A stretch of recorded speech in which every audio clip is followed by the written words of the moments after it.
Bom, o livro do profeta Jonas, ele é um livro muito interessante. Por quê? Porque o livro do profeta Jonas, ele faz parte da série de livros dos profetas considerados profetas menores. Profetas que foram inspirados por Deus, como os demais autores da Bíblia, mas profetas que foram chamados em um tempo específico para um propósito específico. O livro de Jonas provavelmente ele foi escrito por volta do século 8 a.C. E o autor do livro é o próprio Jonas. E o livro de Jonas ele tem algumas curiosidades, ou melhor, a vida de Jonas nos traz algumas curiosidades. Por exemplo, Jonas ele é citado no Novo Testamento. Ele é um dos poucos profetas menores citados no Novo Testamento. Jonas ele é comparado ao próprio Cristo. E o povo de Deus, no tempo do fim, também é comparado a Jonas. Isto é, o povo de Deus no tempo do fim, ele tem uma relação com Jonas no sentido da missão, do chamado que Jonas recebeu. O profeta Jonas, ele foi chamado por Deus para pregar para uma cidade chamada Nínive. Nínive era a capital da Assíria. A Assíria era o segundo império mundial a dominar o mundo naquela época. E Nínive era a principal cidade da Síria. Nínive tinha mais de 120 mil habitantes. Só que Nínive era uma cidade pagã, era uma cidade que praticava idolatria, era uma cidade em que as pessoas elas praticavam diversos tipos de pecado, em que as pessoas praticavam orgias, imoralidade, adoravam outros deuses. E os moradores de Nínive eram pessoas que não gostavam muito de gente que vinha de fora, de estrangeiros. Eles não recebiam bem pessoas que vinham de outras cidades, de outras províncias, de outros países. Quando essas pessoas chegavam em Nínive, poderia ser um peregrino, um mensageiro, alguém procurando trabalho, uma família procurando casa, ou algum comerciante querendo estabelecer relações comerciais em Nínive. Os moradores de Ninivita recebiam essas pessoas, mas não recebiam de forma cordial, de forma educada. Tratavam essas pessoas como se fossem pares da sociedade. Eles pegavam os estrangeiros, por exemplo, e prendiam, torturavam, e dependendo da pessoa, eles até matavam. E os moradores de Nínive, eles não gostavam de um tipo de gente específico. Eles não gostavam de profetas. E Deus, ele sempre chamou os seus profetas e sempre enviou os seus profetas para pregar para Nínive. E todo profeta que ia lá, Nínive recebia esse profeta de maneira muito cruel, de maneira muito perversa. Eles, por exemplo, pegavam os profetas, levavam para a praça pública, apedrejavam esses profetas e depois pegavam uma cruz de madeira e colocavam essa cruz por dentro do corpo do profeta. Eles odiavam profetas. Esse era o povo de Nínive. E a gente acabou de ler aqui o quê? Que Deus chamou Jonas para pregar para o povo de Nínive. Te pergunto, dentro do contexto da história dos ninivitas, um povo cruel, um povo que não gostava de profetas, um povo que matava profetas, um povo que torturava estrangeiros, um povo cruel, mau, Jonas tinha motivos ou não para fugir de Deus, ou seja, para rejeitar o chamado que Deus fez para ele. Até porque o texto começa dizendo que Jonas era filho de um cara chamado Amitai. E Amitai foi um profeta em Israel, está lá em 2 Reis. E Deus chamou Amitai para poder pregar para os ninivitas antes de Jonas. E sabe o que aconteceu com o pai de Jonas? Quando ele foi pregar lá para os ninivitas perseguiram o pai de Jonas. Tentaram matar o pai de Jonas. O pai de Jonas muitas vezes tinha que fugir, se esconder, ir para as montanhas, ir para os vales, para as colinas, para não ser pego pelos ninivitas. Chegou a ser torturado pelos ninivitas algumas vezes, por pregar mensagens de advertência, de juízo para aquela cidade. Aí agora você imagina, Jonas, vendo seu pai, um profeta, que também foi chamado por Deus para pregar para os ninivitas, vendo seu pai sendo perseguido, torturado, apanhando, tendo que fugir, tendo que se esconder. Como é que Jonas cresceu? Jonas cresceu pensando que os ninivitas, eles não estavam nem aí para Deus. Eles não queriam ouvir a voz de Deus. Eles não queriam se arrepender dos seus pecados. Eles não davam ouvidos quando Deus mandava um profeta ir lá. Então era um povo realmente, um povo cruel, um povo perverso, um povo de coração duro. Um povo que não queria a salvação. Então Jonas, ele tinha pelo menos duas razões para rejeitar o chamado de Deus. A primeira razão, a crueldade dos ninivitas para com os profetas. Jonas ficou com medo de sofrer as mesmas coisas que os profetas passados sofreram quando foram pregar em Nínive. E a segunda razão, porque Jonas acreditava que o povo de Nínive era tão mau, tão pecador, tão cruel, que eles não mereciam a salvação, não mereciam o perdão de Deus. Eles deveriam ser condenados e destruídos. Essas eram as duas principais razões por que Jonas fugiu da presença de Deus. Ou seja, porque Jonas negligenciou a missão que Deus deu para ele. Abra um parênteses. Eu e você somos como Jonas. Deus também nos chamou para uma missão, para um propósito. Deus também quer nos usar como gostaria de ter usado Jonas no primeiro momento. E assim como Deus chamou Jonas para pregar numa cidade, e Nínive era uma cidade gentia, né? Os ninivitas eram gentios, ou seja, não judeus. Tanto é que Jonas ele é o único profeta dos profetas menores a pregar para os não-judeus. A maioria dos profetas menores, profetas ditos maiores, foram chamados por Deus para profetizar em Israel. Mas Jonas foi chamado por Deus para pregar para os não-israelitas, os não-judeus, para os povos gentios. E Deus chamou eu e você para que a gente também transmita uma mensagem para as pessoas que não são adventistas. Para as pessoas que são de outras religiões, de outros povos, de outras culturas, para pessoas secularizadas, para pessoas céticas, para ateus. Deus nos chamou para que a gente pregue para uma sociedade, assim como chamou Jonas. Só que Jonas, ele rejeitou o chamado de Deus no primeiro momento. Ele não cumpriu o ID, ele não cumpriu a missão, ele não quis ir. Primeiro por medo, segundo por acreditar que o povo de Nínive não merecia salvação, que não havia chance, possibilidade daquele povo se arrepender, daquele povo dar ouvido aos reclamos de Deus. E eu quero focar especificamente nessa segunda razão por que Jonas não foi a Nínive no primeiro momento. Muitas vezes a gente tem o péssimo hábito de achar que nem todo mundo quer ouvir a gente falar de Deus. Nem todo mundo vai ser salvo, nem todo mundo vai aceitar quando a gente der um livro da esperança, quando a gente der um folheto, quando a gente for na casa dessa pessoa para visitar ela, quando a gente oferecer um estudo bíblico. Porque a gente tem uma tendência humana de medir as pessoas a partir do que elas aparentam ser, a partir das suas ações, e a gente acaba classificando e rotulando quem merece, quem não merece, quem é digno, quem não é digno, quem vai ser salvo, quem não vai ser salvo. Quantas vezes eu deixei de bater na porta de uma pessoa quando eu estava fazendo trabalho missionário lá em Santa Margarida com os meus irmãos, porque eu pensava, fulano que mora nessa casa, fulano nunca vai nem abrir a porta para mim. Quando eu falar para fulano que eu sou adventista, quando eu pedir para orar por fulano, quando eu oferecer a ele o estudo da Bíblia, fulano vai me botar para correr. E ciclano, jamais, ciclano bebe, para a esposa mente, faz um monte de N na vida, fulano nunca vai para a igreja. Eu já tive essa mesma mentalidade de Jonas, não, os ninivitas não. Os babilônicos, os fenícios, o povo da Mesopotâmia, os ateus, os umbandistas, os espíritas, mas os ninivitas não.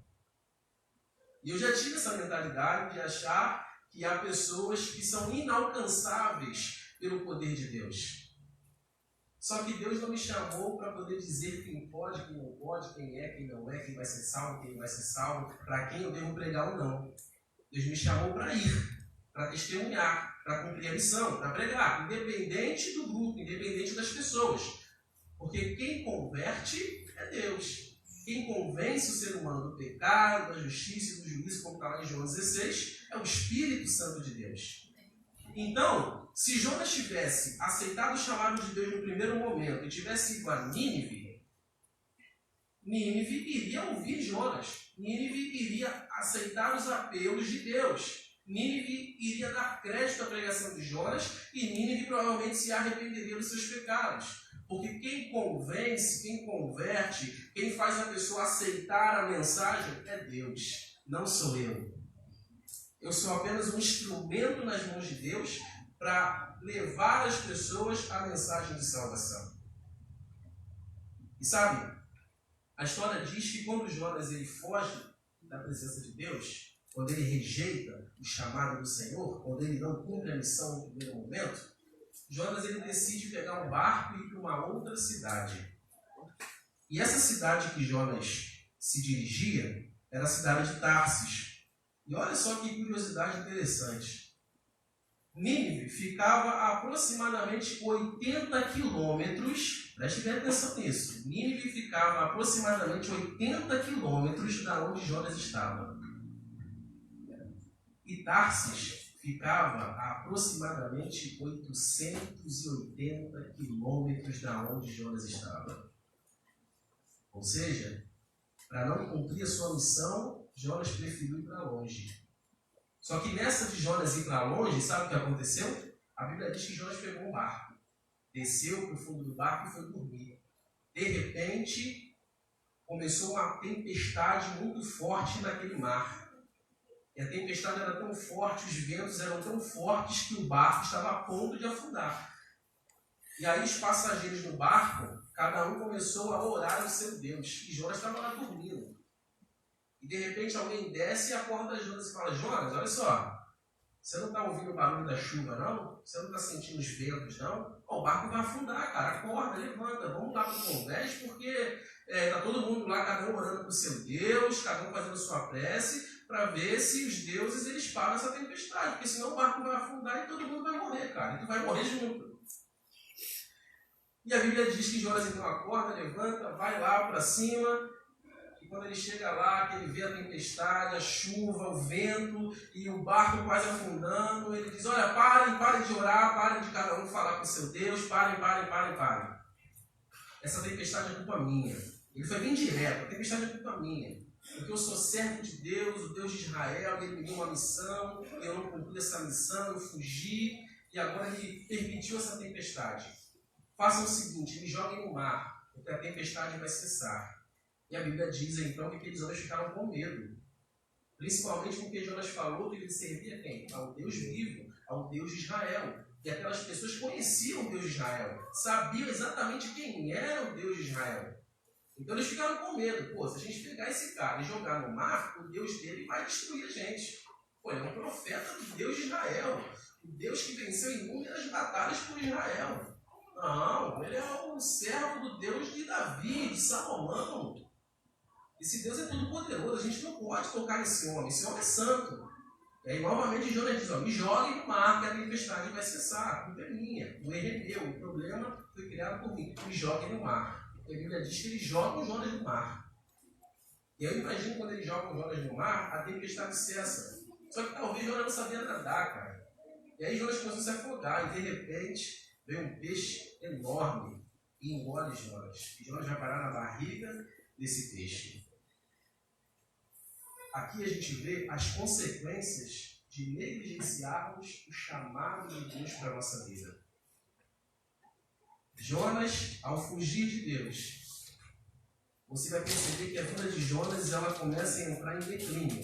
Ele desce para o barco, desce para o fundo do barco, desce para o mar e desce e vai parar na barriga de um peixe. Ou seja, a vida de Jonas vai só entrando em queda livre, declínio. Jonas só vai caindo, porque fugiu da presença de Deus, porque rejeitou o chamado de Deus. E muitas vezes é o que acontece na vida de quem rejeita a voz de Deus.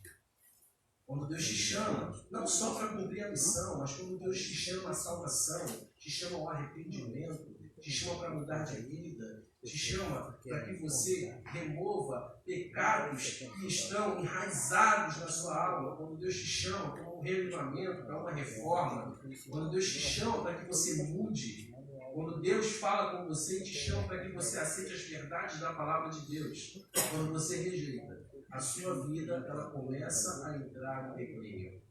Ou mais além, tem pessoas que saem da igreja, não tem? Você conhece pessoas que saíram da igreja, não conhece? Como é que está a vida dessas pessoas hoje? Eu vou dizer para você como é que está a vida dessas pessoas hoje. Em declínio. Em declínio.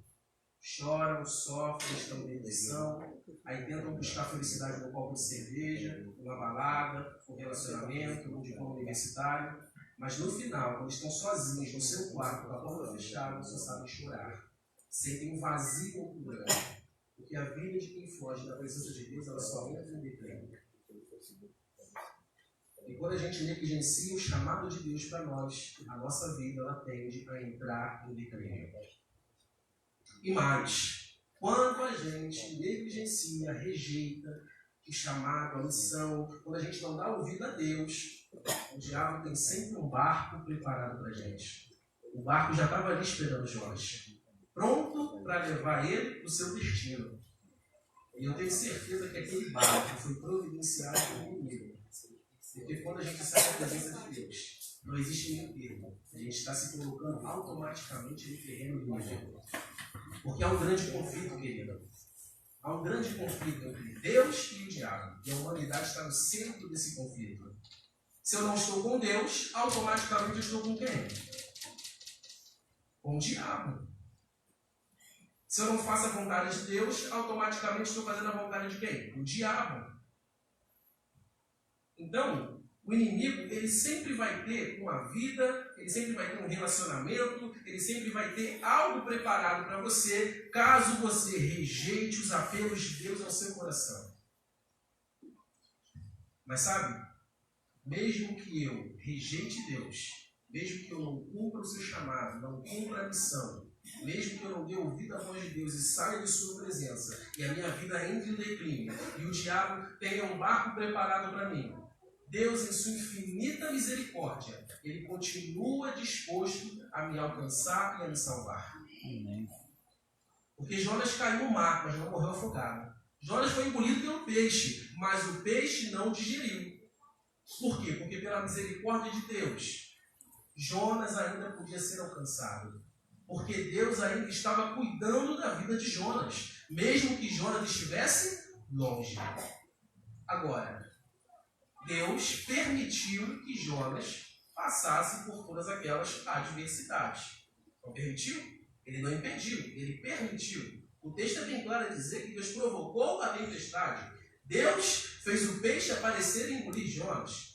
Claro, nós precisamos entender que essas expressões, elas, num primeiro momento, vão entender que não, foi Deus que provocou a tempestade, então Deus queria fazer que o barco viesse a naufragar, foi Deus que mandou o peixe para engolir o profeta. Calma. Lembre-se que a Bíblia ela deve ser estudada texto por texto. Lembre-se que a Bíblia ela foi escrita em 3 línguas. E o livro de Jonas foi escrito no hebraico. E no hebraico, certas palavras têm um significado diferente das expressões do português. Então aqui, não tome por literalidade que Deus, Ele criou a tempestade ou Ele mandou o peixe lá em Jonas. Deus permitiu. Não dá para te explicar agora a expressão no original hebraico, o significado no português. Não dá tempo. Mas Deus permitiu. Porque Deus não provoca o mal. Deus não provoca o mal.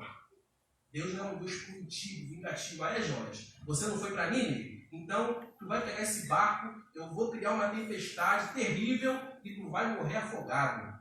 Aí, Jonas, tu não foi para Nínive? Então, eu vou mandar um peixe enorme, esse peixe vai te engolir, vai te digerir e vai morrer. Deus não é vingativo. Deus não é punitivo. Deus é justiça. Agora, toda escolha, ela gera o quê? Consequências. E a decisão de Jonas de fugir da presença de Deus, de não ir para Nínive, de rejeitar o chamado de Deus, gerou consequências. Gerou consequências. E Deus, Ele não nos livra das consequências. Bote isso na sua cabeça. Deus perdoa os teus pecados, te dá uma nova vida e tal, mas Ele não te livra das consequências dos seus atos. Você vai ter que pagar o preço. Cometeu um crime, foi preso, aceitou Jesus dentro da cadeia. Deus não vai fazer uma pena ser reduzida. Deus não vai fazer um juiz te soltar. Você vai cumprir a pena. Mas salvo em Cristo Jesus. Contraiu um câncer porque comeu mal, não cuidou da sua saúde.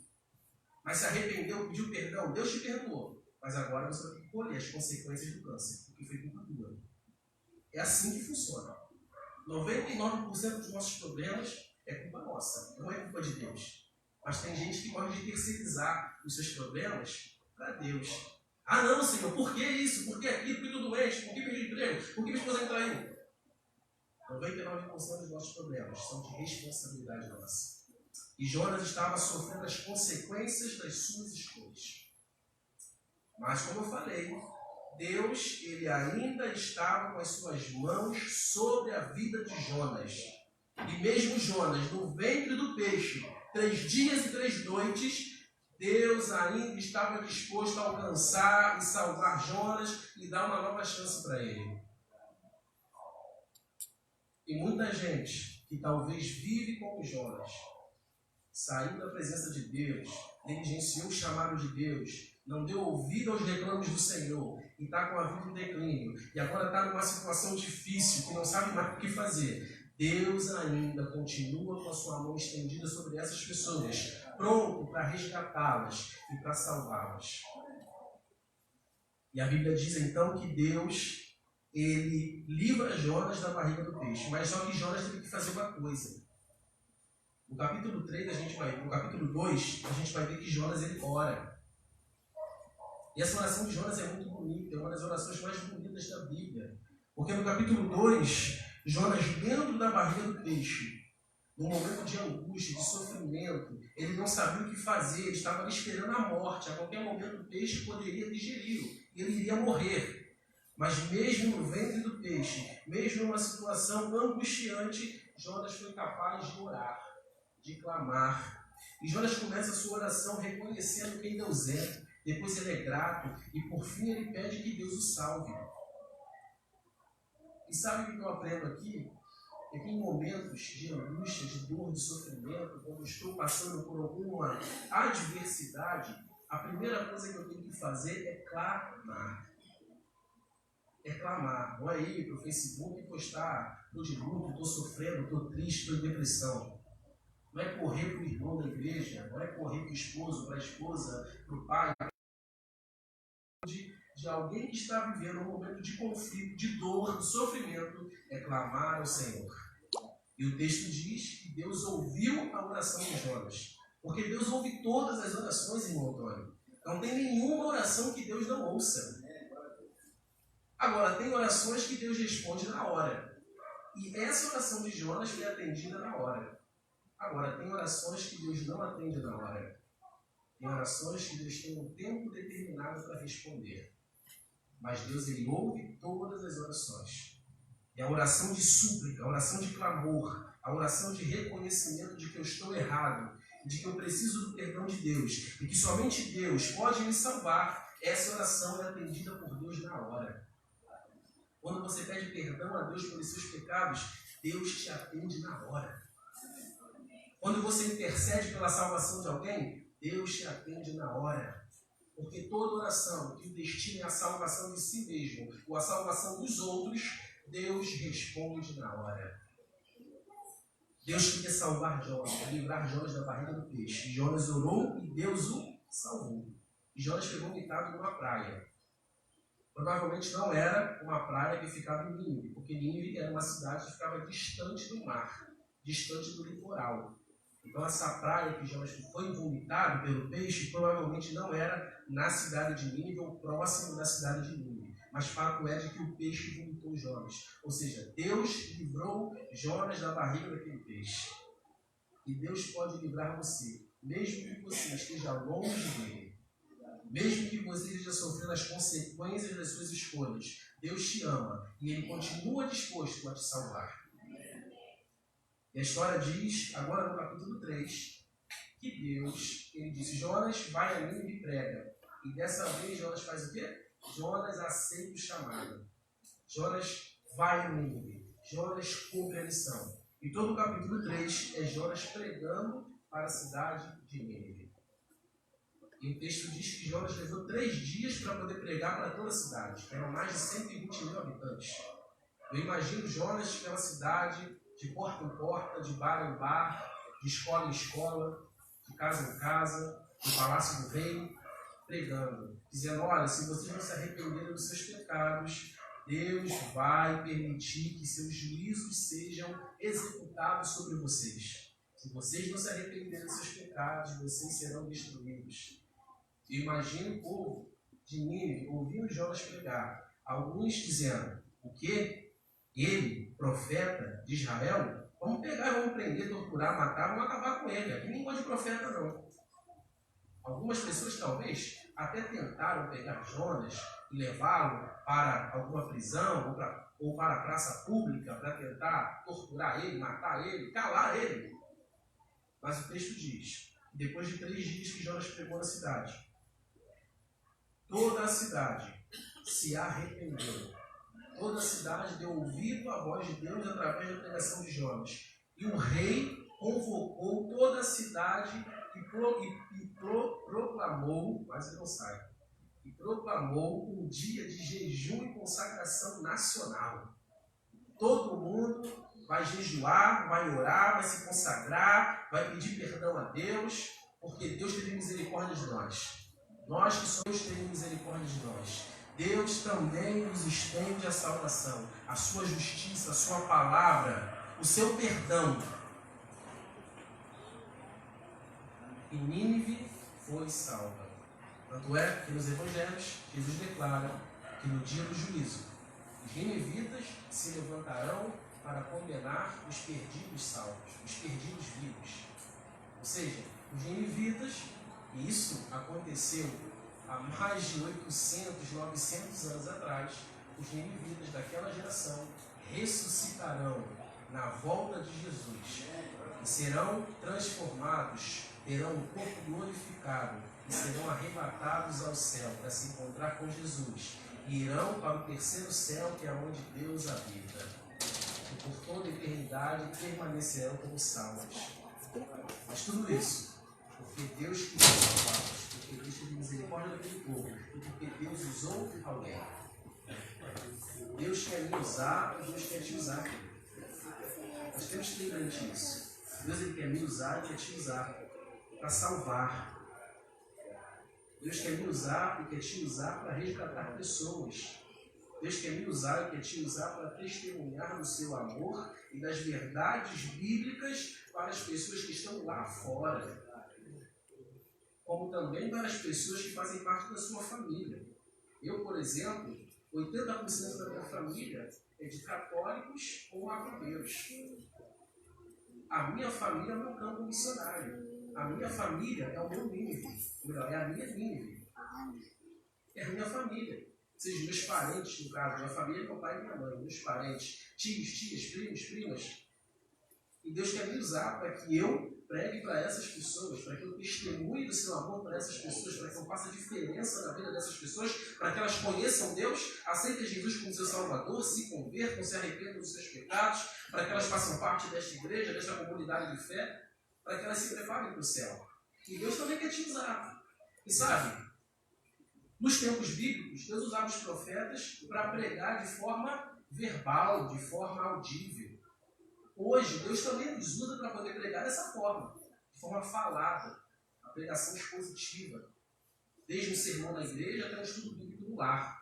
Até uma literatura, um DVD, um folheto, um material na igreja, para que você possa evangelizar as pessoas. Mas sabe, olhando para a sociedade do século XXI, sociedade pós-moderna, em que as pessoas valorizam mais aquilo que veio do que aquilo que ouvem, hoje eu tenho certeza absoluta que eu e você, como cristãos adventistas, e que temos a missão de dar a mensagem final a essa sociedade, a esse mundo, nós podemos utilizar uma ferramenta que é muito importante na obra e na missão, que é o testemunho. O que é o testemunho? O testemunho é aquilo que eu faço, é aquilo que eu vivo. O testemunho é a minha conduta, é o meu comportamento, é a forma como eu trato as pessoas. E hoje, numa geração que valoriza mais o que vê, a imagem, a aparência, o estereótipo, aquilo que eu faço, enquanto cristão adventista, vai ter mais efeito do que aquilo que eu prego.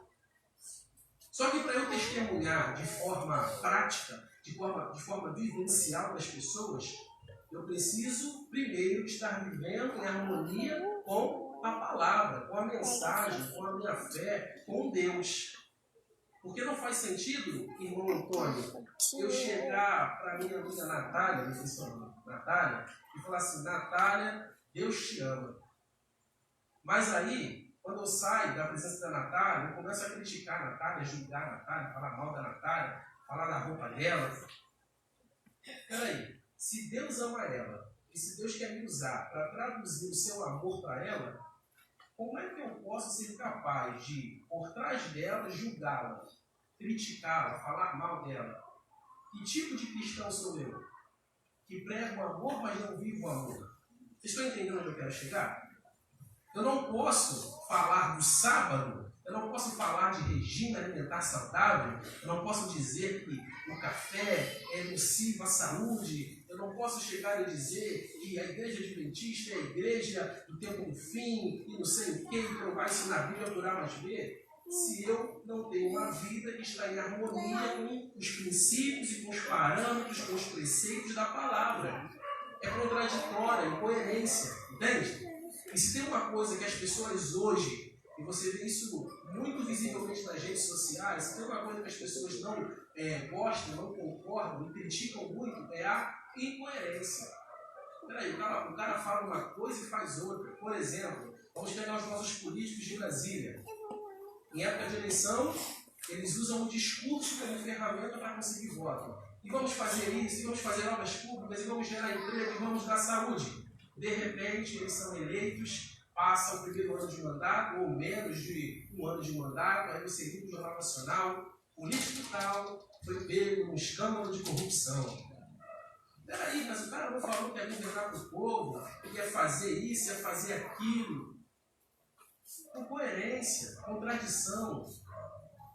E nós, como cristãos adventistas, precisamos ter isso em mente. As pessoas lá fora, elas não observam, elas te observam, sabia?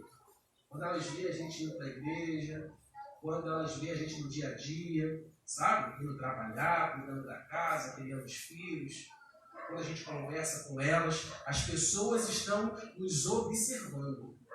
E elas estão analisando cada detalhe daquilo que você faz, para ver se realmente você é um cristão, você é um adventista. Ou você é de uma outra denominação, caso tenha alguém aqui que não seja adventista.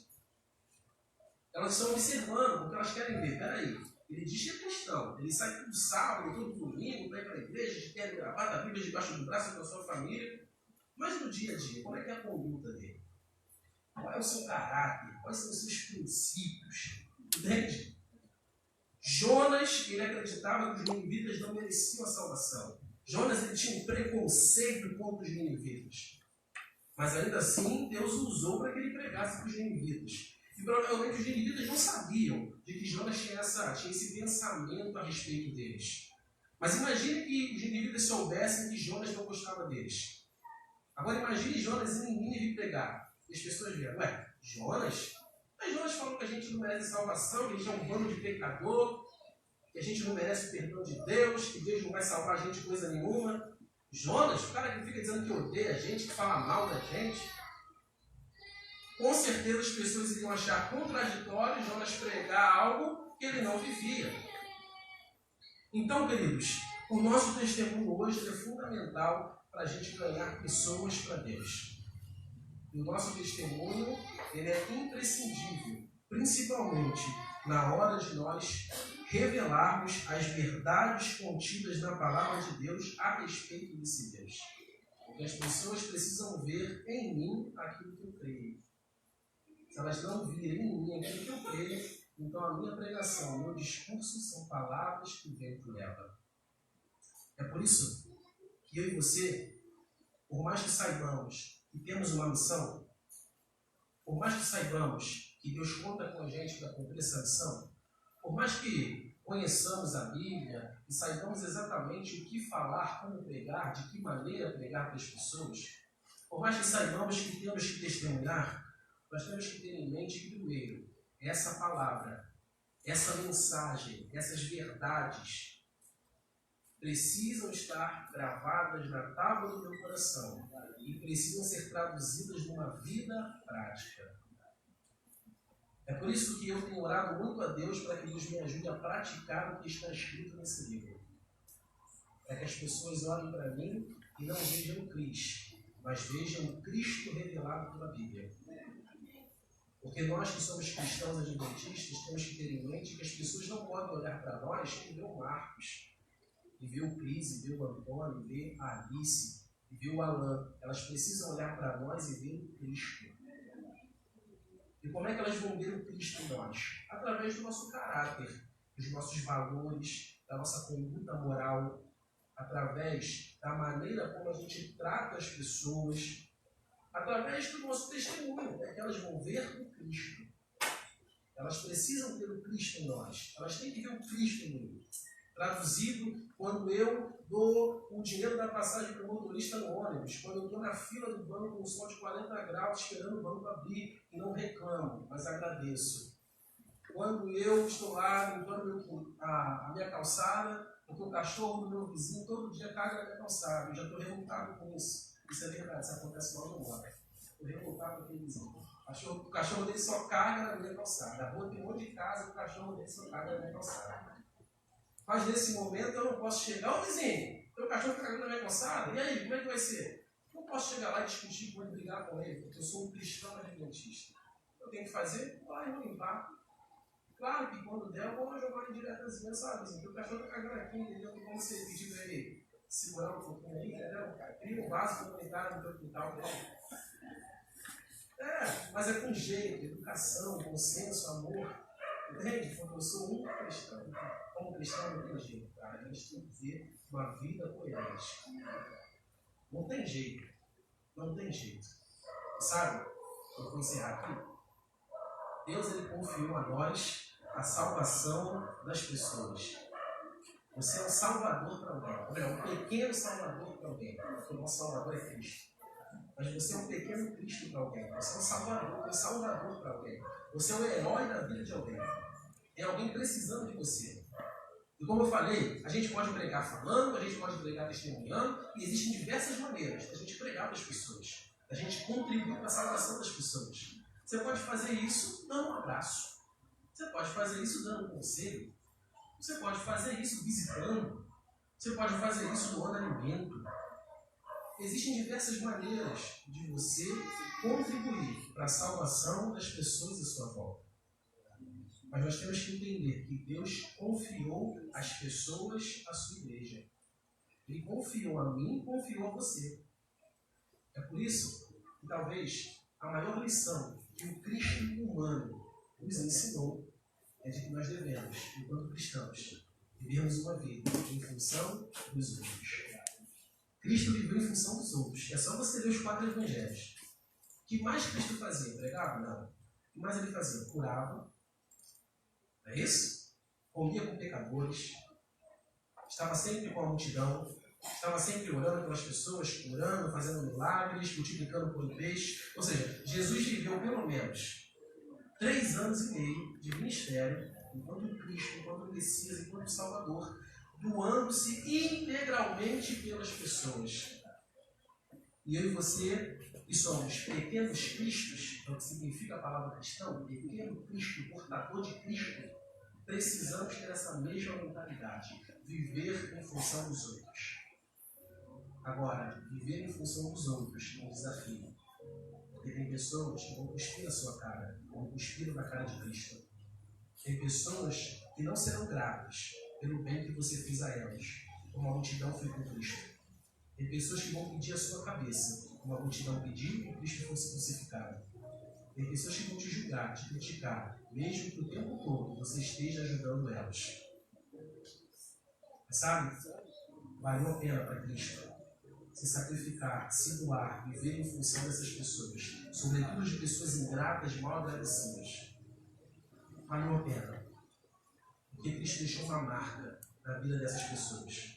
E quando a gente vive em função dos outros, principalmente das pessoas que muitas vezes são ingratas para aquilo que fazemos com elas, nós também deixamos uma marca na vida dessas pessoas. São pessoas que nunca vão poder dizer assim: fulano não presta, fulano nunca me ajudou. Porque você deixou uma marca na vida dela. Cristo deixou uma marca na vida de todas as pessoas. Durante os 3 anos e meio de ministério, ele deixou uma marca. A marca de um Deus de amor. De um Deus que é divino, mas também é humano. De um Deus que está entre nós. De um Deus que se preocupa com a nossa vida. De um Deus que supre as nossas necessidades. De um Deus que não faz acepção de pessoas. De um Deus que ajuda e atende a todos. E Cristo quer me usar. E Cristo quer te usar para isso. Deus deseja que nós tenhamos esse mesmo pensamento de que precisamos viver em função dos outros, de que somos a salvação que o mundo precisa, de que somos aqueles que detêm a solução, a saída, a esperança para um mundo perdido. Jonas pregou e toda a cidade se converteu. Eu e você também somos chamados como Jonas para pregar, para testemunhar, para falar das boas novas de salvação para essa geração. E ainda que nem todos se arrependam, que nem todos se convertam, vai ter alguém lá no céu, quando você chegar lá, que vai te procurar e vai falar assim: pô, obrigado por você ter ido lá na minha casa, naquele sábado à tarde, e batido no meu portão, e ter me oferecido o estudo bíblico. Vai ter alguém lá no céu que vai virar para você e vai dizer assim: pô, Cris, cara, obrigado por aquele abraço. Pô, irmão Antônio, muito obrigado pelo aquele sábado que o senhor passou a lição na classe, não estava lá. Poxa, Alain, muito obrigado por você ter ido em casa e de graça ter formatado meu computador.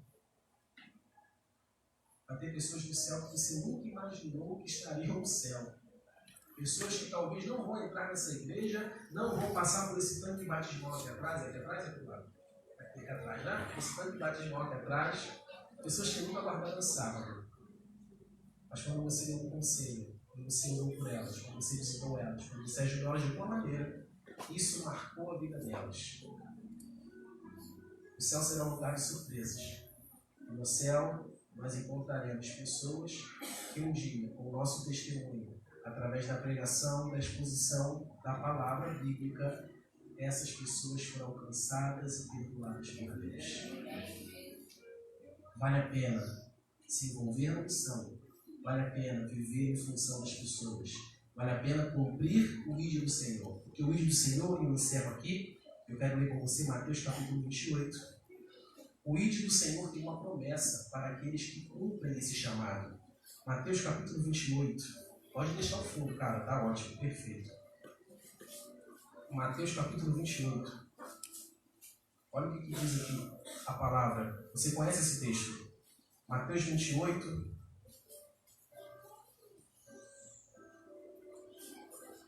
A partir do verso 18. Olha o que diz o texto bíblico.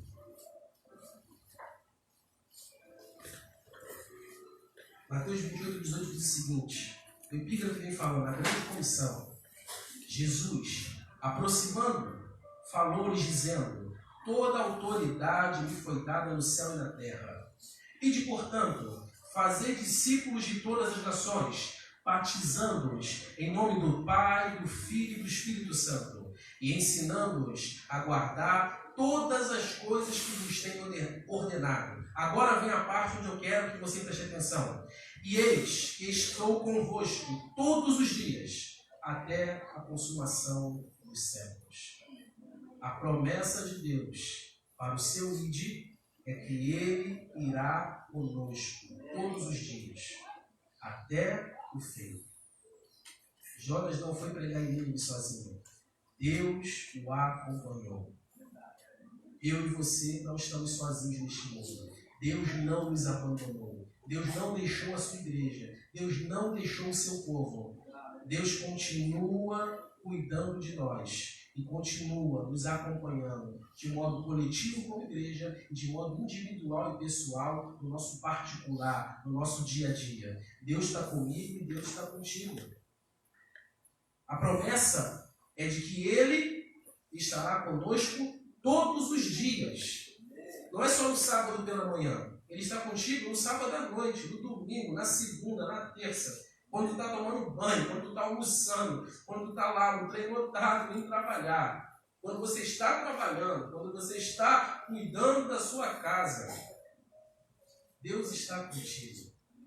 E Deus está com o seu povo, que cumpre o seu chamado. Teremos um louvor especial agora? Pode vir, irmão. E eu não posso encerrar sem fazer um apelo para o seu coração. Eu vou pedir para que você venha aqui na frente.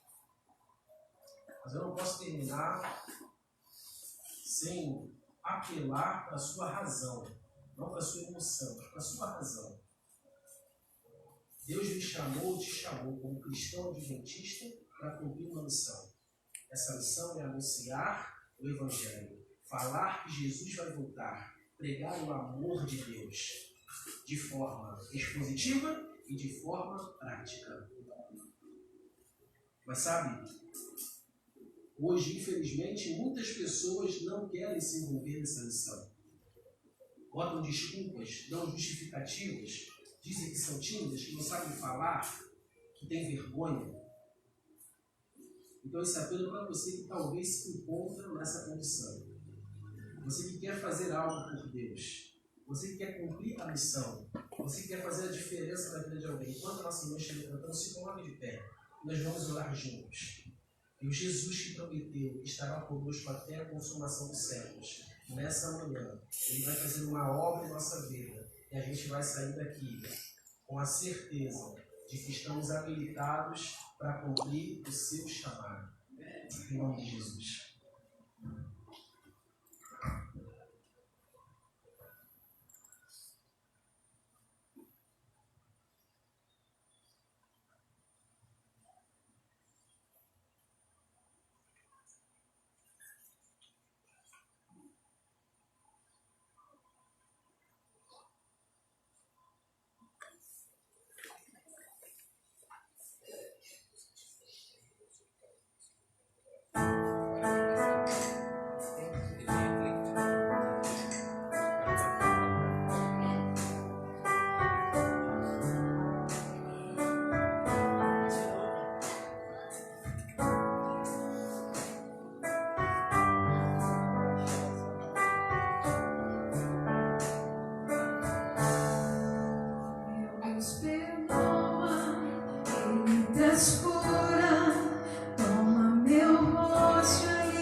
Tormentas no meu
O dia que eu fui assaltado, isso já faz uns 5 anos, era o dia mais importante da minha vida naquele ano.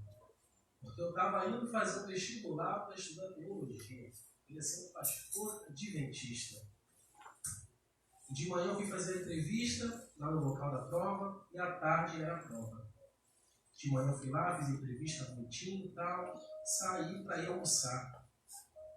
E nessa que eu saí para poder almoçar, eu resolvi ir para o trabalho do meu pai. Eu ia fazer a prova na Praça da Bandeira e meu pai trabalhava em São Cristóvão, perto da estação. Então eu falei, bom, vou lá para o trabalho do meu pai e vou almoçar com ele lá. É pertinho, de tarde eu volto e faço a prova. E aí eu resolvi voltar de trem, porque a condução estava demorando muito. Eu falei, vou pegar o trem aqui na estação, vou descer ali, São Cristóvão e tal, mais perto, não sei o quê. Beleza, peguei o trem, desci em São Cristóvão. Quando eu saio de São Cristóvão, quem conhece a estação de São Cristóvão sabe que tem 2 passarelas. Tá? Uma do lado direito e uma do lado esquerdo. A do lado direito é a mais movimentada. Ela dá no centro de São Cristóvão. E a do lado esquerdo ela dá na Quinta da Boa Vista. Não sei se vai ter essa passarela lá. Só que essa passarela é deserta. E meu pai me falou, olha só, se tu for vir almoçar aqui e vier de trem, não vai pela passarela do lado esquerdo. Só que você entrou aqui e saiu ali. Até porque eu estava tão preocupado com a prova que eu nem prestei atenção. Para resumir a história, quando eu estou subindo a passarela do lado esquerdo, tinha um assaltante ali. Ele parou, sacou uma pistola, uma 40 cromada, botou no meu peito. Ele tinha 1,60 m de altura. Botou a pistola no meu peito e falou, perdeu, passa tudo agora. E eu nunca tinha sido assaltado, fiquei sem reação e comecei a entregar. Entreguei o relógio, entreguei o celular. Só pedi para ele não levar meus documentos. E eu estava com uma pasta. Nessa pasta tinha alguns documentos, inclusive o documento para eu fazer a prova à tarde. Ele falou, me dá a pasta. Eu falei, por favor, cara, não leva a pasta não, está cheio de documento aqui. Me dá a pasta e tira os documentos. E aí eu tirei rapidamente os documentos. Só que dentro daquela pasta tinha um livro chamado Desejado de Todas as Nações, da escritora Ellen White. E eu não tirei o livro da pasta, porque eu não me lembrava que o livro estava dentro da pasta. E ele pegou a pasta, pegou meus pertences e falou, agora vira de costas e sai por essa entrada aqui. Do lado da passarela tem uma saída para o viaduto. E eu saí. E eu olhei de relance assim para trás e ele estava com a pistola apontada para mim. E eu, temendo que ele fosse atirar, eu saí bem devagar e desci o viaduto. Estava desesperado, transtornado, com raiva, vindo do viaduto até o prédio que meu pai trabalhava, reclamando com Deus. Ô Senhor, estava indo fazer prova para ser pastor, tu me permite ser assaltado? Qual foi, Deus? Cheguei no trabalho do meu pai, contei para o meu pai, o chefe dele liberou ele, a gente foi na delegacia, registrei o boletim, mas eu estava tão indignado, tão revoltado, que eu não voltei à tarde para fazer a prova. Mas sabe, eu tenho a esperança, mesmo que na hora eu estava com raiva, com ódio, querendo pegar o assaltante, a minha vontade no momento era pegar ele e jogar de cima da passarela. O cara com 1,60 m era só desarmar ele e jogar tudo ali embaixo. Essa era a minha vontade na hora. Mas sabe, depois quando eu fui para casa, os dias passaram, os meses, os anos passaram, eu tenho uma esperança que aquele ladrão pegou o livro O Desejado de Todas as Nações, que é a maior biografia já escrita sobre Jesus. Ele leu aquele livro. E eu tenho certeza que eu vou encontrar ele lá no céu. Ele vai me olhar, vai me reconhecer, ele vai dizer, olha, não tem como te devolver os pertences. Mas eu quero te agradecer, porque dentro daquela bolsa tinha um livro. E eu li aquele livro. E aquele livro mudou a minha vida e eu estou aqui. Mesmo que você não acredite, mesmo que você fale, pregue, e no primeiro momento a pessoa não ouça, mesmo que você testemunhe a pessoa, ela não aceite, tenha certeza de que naquele grande dia nós teremos muitas surpresas. E aqueles e aquelas que a gente nunca pensou que estariam lá, estarão lá. A gente só tem que tomar um cuidado. Nós temos que estar lá. Nós temos que estar lá. Porque as pessoas que serão alcançadas pelo nosso testemunho e que estarão lá, elas vão querer nos encontrar. E que decepção vai ser para elas chegar lá e não encontrar o irmão Antônio, que Deus distribuiu para ela. Vai encontrar o Cris, que foi roubado e um livro dentro da pasta mudou a vida de uma pessoa. Já pensou? que nos preparemos para o céu. Mas que, acima de tudo, falemos do céu. Porque Deus conta com a gente. Vamos orar. Santo Deus e Pai, eu te agradeço, Senhor Deus, por essa palavra que o Senhor trouxe aos nossos corações essa manhã. Fui apenas um servo seu, usado mais uma vez para pregar. E essa mensagem falou muito ao meu coração. Talvez mais do que aos teus filhos que aqui estão. Eu te louvo porque o Senhor sempre fala conosco. Através de uma música, através da pregação, através de um estudo, através das pessoas. O Senhor está sempre falando a nós. E por isso, ó Deus, eu te agradeço porque nessa manhã o Senhor nos revelou a sua vontade. E a sua vontade é que, assim como Jonas, nós compramos o teu chamado, compramos a nossa missão. Independente, ó Pai, de que tipos de pessoas nós vamos encontrar no nosso caminho. Que todo preconceito, toda discriminação, toda intolerância venha a ser, ó Deus, dissipada do nosso imaginário. Para que possamos ir até os pecadores, ir até os perdidos, ir até os enlutados, aqueles que sofrem, aqueles que padecem, aqueles que estão gemendo e chorando, para que possamos traduzir a tua salvação, a tua justiça, o teu amor para essas pessoas. Nos usa para fazer a diferença dentro e fora desta igreja, nesta rua, neste bairro, nesta comunidade, nesse país do mundo. Que sejamos sal da terra e a luz do mundo. E que a sua misericórdia esteja sempre na nossa vida. E que a cada dia possamos confiar no teu poder e contar com a sua maravilhosa presença. Tudo isso nós te pedimos. E desde já te agradecemos em nome de Jesus.